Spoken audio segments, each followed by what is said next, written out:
पुराने वक्तों की बात है।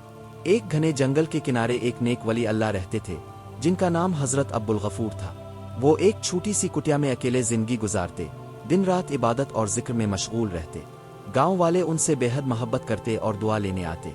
हजरत अब्दुल गफूर दुनियावी चीजों से बेनियाज थे, लेकिन उनके दिल में हर मखलूक के लिए मोहब्बत दरी थी। एक रात की बात है, चांदनी ने जंगल को सफेद रोशनी से नहला रखा था। दरख्तों पर परिंदे सो रहे थे और हवा के हल्के जोन के खामोशी को मजीद पुरस्रार बना रहे थे। हजरत अब्दुल गफूर तहज्जुद के बाद लकड़ियां जमा करने निकले, क्योंकि कुटिया में ईंधन खत्म हो गया था। वो आहिस्ता आहिस्ता लकड़ियां इकट्ठी कर रहे थे कि अचानक एड़ियों से सरसराहट की आवाज आई।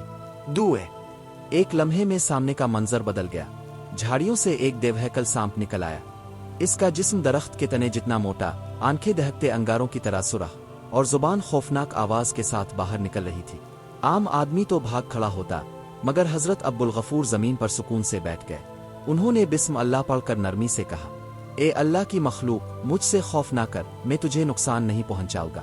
सांप रुक गया, इसके जिस्म की लर्जिश भी थम गई। वली अल्लाह ने दोबारा कहा, तो भी इसी रब की पैदा करदा मखलूक है जिसने मुझे बनाया है। हम दोनों एक ही अल्लाह के बंदे हैं। ये सुनते ही सांप आहिस्ता आहिस्ता उनके कदमों के करीब आया और हैरान कुन तौर पर इसने हमला नहीं किया। हजरत अब्दुल गफूर ने शफकत से हाथ बढ़ाया और सांप के सर पर हाथ रखा। एक लम्हे के लिए फिजा में सुकूत छा गया और फिर मौजिजा हुआ। सांप ने इंसानी जुबान में कहा, ए अल्लाह के दोस्त, मैं इस जंगल का पुराना सांप हूँ। मैंने हमेशा इंसानों को दुश्मन समझा। सब मुझे मारने की कोशिश करते हैं, इसीलिए मैं भी उन पर हमला करता हूँ। मगर आज पहली बार मुझे ऐसी आंखें नजर आए जिनमें खौफ नहीं, मोहब्बत है। हजरत अब्दुल गफूर मुस्कराए और कहा, ईमान वाला दिल किसी से नफरत नहीं करता।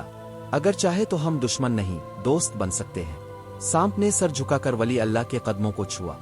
इस दिन के बाद वो खौफनाक सांप वली अल्लाह के पास रहने लगा। गांव के लोग जब दुआ लेने आते तो सांप को देखकर डर जाते। कई बार कहा गया, बाबा जी, इस सांप को मार डाले, ये खतरनाक है। लेकिन हजरत अब्दुल गफूर मुस्कुरा कर कहते, ये मेरा दुश्मन नहीं बल्कि दोस्त है। इसकी आंखों से जहर निकल चुका है। याद रखो, असल हिफाजत मोहब्बत में है, नफरत में नहीं। वक्त गुजरता रहा।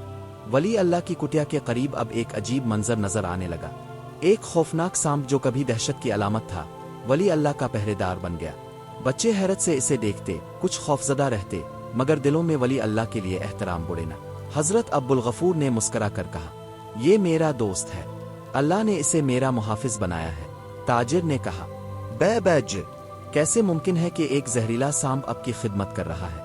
वली अल्लाह ने कहा, जब इंसान अल्लाह के करीब हो जाए तो जमीन व आसमान की मखलूकात भी इसके ताबे हो जाती है। ये वाकया गांव में मशहूर हो गया। लोग इस सांप को अब खौफ की अलामत नहीं समझते थे, बल्कि करामत की निशानी मानने लगे। वली अल्लाह ने एक दिन सबको जमा करके कहा, याद रखो, असल जहर सांप के दांतों में नहीं, इंसान के दिल में होता है। जब दिल ईमान से खाली हो तब वो नफरत और दुश्मनी से भर जाता है, और जब ईमान की रोशनी आ जाए तो दुश्मनी मोहब्बत में बदल जाती है। सिनरलू अशबरू। इस दिन के बाद गांव में अजब सुकून आ गया। झगड़े कम हो गए, दिलों में मोहब्बत बढ़ गई। वही सांप जो कभी खौफ का निशान था, अमन की अलामत बन गया। वली अल्लाह की कुटिया अब सिर्फ दुआ लेने की जगह नहीं रही, बल्कि ईमान और अखलाक सीखने की जगह बन गई। सैलजरत। हजरत अब्दुल गफूर की करामत दूर दूर तक फैल गई। लोग दूर दराज से नसीहत लेने आते। सांप हमेशा वली अल्लाह की खिदमत में रहता।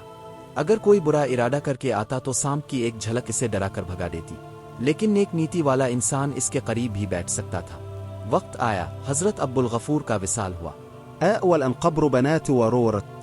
हैरत अंगेज तौर पर सांप कई दिन कब्र के पास पहरा देता रहा। फिर एक दिन वो भी जंगल की गहराइयों में गायब हो गया। बच्चे सुनते हैं और सीखते हैं कि असल जहर सांप के दांतों में नहीं बल्कि इंसान के दिल में होता है, और ईमान की रोशनी वो ताकत है जो खौफ को मोहब्बत में बदल देती है।